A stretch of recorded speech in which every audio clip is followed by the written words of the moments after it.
여러분 안녕하세요. 칠무버션입니다. 이번 시간에는 문법 요소 시간 표현 가운데 절대 시제와 상대 시제를 살펴보도록 하겠습니다. 시제란 문법 요소를 통해 과거, 현재, 미래와 같은 시간을 구분하는 문법 범주를 말합니다. 시제는 말하는 시점인 발화시를 기준으로 동작이나 상태가 놓이는 시점인 사건 시의 선후 관계에 따라 과거 시제, 현재 시제, 미래 시제로 나눌 수 있습니다. 다시 말씀드리면 X축의 시간 좌표에서 현재의 시점은 화자가 지금 말하고 있는 발화 시점과 서술 시점이라고 할 수 있습니다. 이를 기준으로 현재, 즉 발화 시점과 서술 시점에 동시에 사건이 일어나는 경우를 현재 시점이라고 이야기를 하고, 현재인 발화 시점이나 서술 시점보다 이전에 일어난 사건을 과거 시제라고 이야기를 하며, 현재의 발화 시점, 서술 시점보다 나중에 일어날 사건을 미래 시제라고 이야기를 합니다. 이를 통하여 시제란 현재 시점, 즉 발화 시점과 서술 시점을 중심으로 사건의 선후 관계에 따라 나뉘는 절대 시제가 있다는 점을 확인할 수 있습니다. 이러한 절대 시제는 하나의 문장에서 하나의 사건을 시간적으로 구별할 때 사용합니다. 하지만 하나의 문장에서 두 개 이상의 사건이 존재할 때 그 사건들 간의 관계에 따라서 시제가 달라질 수 있으며, 이를 상대 시제라고 이야기를 합니다. 예를 들어 과거에 일어난 두 개의 사건이 있을 때 이 사건들의 절대 시제는 발화시와 서술시를 기준으로 이전에 일어난 사건이므로 과거 시제이지만, A와 B라는 사건이 과거의 동일한 시 공간 속에서 벌어진 사건이라면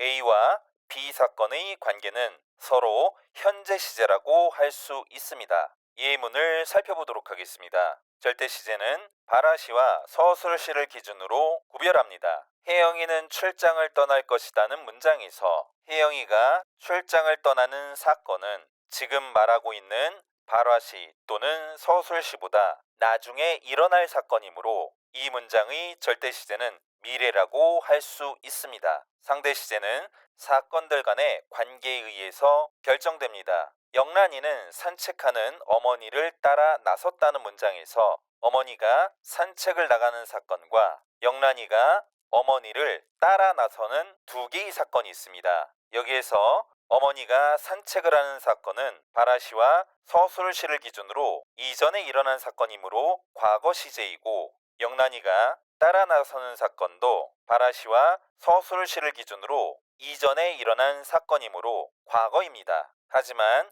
산책을 하는 어머니와 영란이가 어머니를 따라 나서는 두 개의 사건은 모두 과거의 동일한 시 공간에서 일어났기 때문에 두 사건들 간의 관계는 현재라고 할 수 있습니다. 다시 말씀드리면 어머니가 산책을 하는 사건을 기준으로 해서 영란이가 어머니를 따라 나선 행위는 상대 시제 현재라고 할 수 있습니다. 말씀드렸듯이 발화시와 서술시를 기준으로 하는 절대 시제가 있고, 상대 시제는 사건 시를 기준으로 하며 사건들이 상대적 관계에 따라서 설정된다는 사실을 알아두시기 바랍니다. 철수는 사과를 먹고 영희는 배를 먹었다는 문장이 있습니다. 이 문장에는 철수가 사과를 먹는 사건과 영희가 배를 먹는 사건이 포함되어 있습니다. 이 두 사건 모두 발화시와 서술시를 기준으로 과거 시제이지만,